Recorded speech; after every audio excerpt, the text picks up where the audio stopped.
তারাবির নামাজের নিয়ত কিভাবে করব? তারাবির নামাজের নিয়ত কিভাবে করবেন? কারণ মুখস্থ আছে তারাবির নিয়ত? নামাইতুয়ান বলেন, কার মুখস্থ আছে? একজন বলেন অন্তত। তারাবির নিয়ত কে বলতে পারবে? বলেন বলেন ভাই।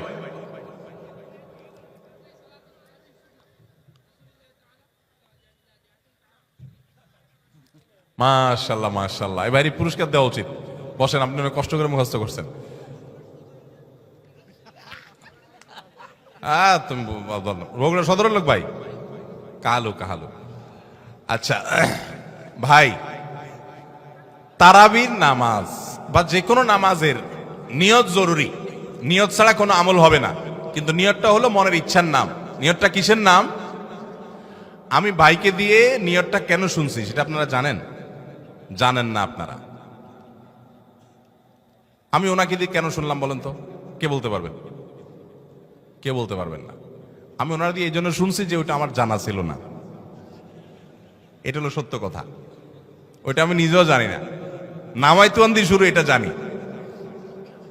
কিন্তু বাকি শেষেরটা আমি জানি না। এই জন্য আমি চাইছি একটু শুনতে আর কি। আমি জানি না এই জন্য যে কোরআন হাদিসে কোথাও পাই নাই। এখন ভাইরা কেউ পাইলে তো ভিন্ন কথা, আমি কোথাও পাই নাই। এই নিয়ত মুখে এরকম গদবাদা উচ্চারণ করা, হ্যাঁ এটা পাইছি আমরা ছোটবেলা বোগদাদি কায়দায়। বোগদাদি কায়দা এটার জন্য কত মাইদ্যরে হয়তো খাইছি, পাইয়া তখনই ভুলে গেছি।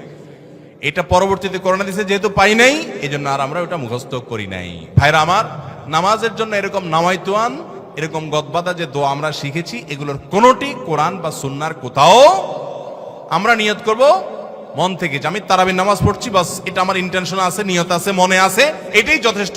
মুখে উচ্চারণ করা জরুরি না, এবং মুখে উচ্চারণ করা এটা সুন্নাহও না। নবী সাল্লাল্লাহু আলাইহি ওয়াসাল্লাম শেখানো না এটা আমাকে। ইবাদত করতে হবে তার পদ্ধতিতে। কোনো হাদিসে যদি উৎসাহ দেওয়া না থাকে, আমি কেন সেটা করতে যাব, কসরত করতে যাব? তবে হ্যাঁ, নিয়তটা হলো অন্তরের ইচ্ছার নাম, সেটাই যথেষ্ট। আলাদা মুখে নামাইতুয়ান পড়ার দরকার নেই।